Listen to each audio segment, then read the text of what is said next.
6 खासदार आमच्याकडे आले. तसेच जरी बैठक लावलेली असेल तरी येणारे काय थांबणार नाहीत.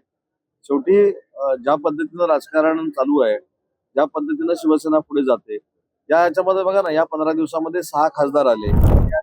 अशी त्यांनी त्यांच्याकडे असलेल्या 9 खासदारांची देखील बैठक लावलेली होती. त्यातले 6 खासदार आमच्याकडे आले. तसेच जरी बैठक लावलेली असेल तरी येणारे काय थांबणार नाहीत. शेवटी ज्या पद्धतीनं राजकारण चालू आहे, ज्या पद्धतीनं शिवसेना पुढे जाते, या याच्यामध्ये बघा ना, या 15 दिवसामध्ये 6 खासदार आले. सचिन भाऊ अहिर आले, त्याच्यानंतर गोकुळ गीते आले, त्याच्यानंतर किरण सरनाईक आले. म्हणजे 3 विधान परिषदेचे आमदार देखील शिवसेनेमध्ये आले. तर शिवसेनेचा विधान परिषदेचा आकडा देखील आता 14 पर्यंत गेलेला आहे.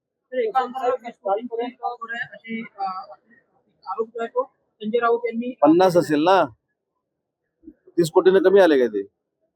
4.5 वर्षापूर्वी त्यांनी हा आकडा 50 कोटी फोडला होता. खासदारांच्या प्रवेशाच्या वेळी ऍडव्हान्स 15 कोटी आणि तो थेट 50 कोटी पर्यंत जाणार असं सांगितलं होतं. आता 20 कोटीचा आकडा त्यांनी फोडलाय. पण याच्यावर तुम्ही पण विश्वास ठेवू नका. महाराष्ट्राची जनता विश्वास ठेवत नाही.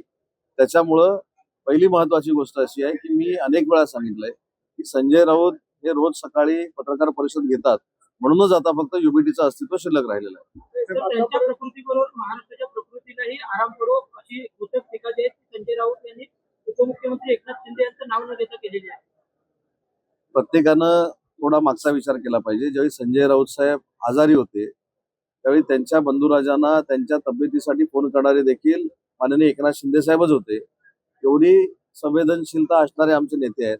त्यांच्यामुळे त्यांना महाराष्ट्राच्या जनतेचा आशीर्वाद आहे, देशातल्या जनतेचा आशीर्वाद आहे.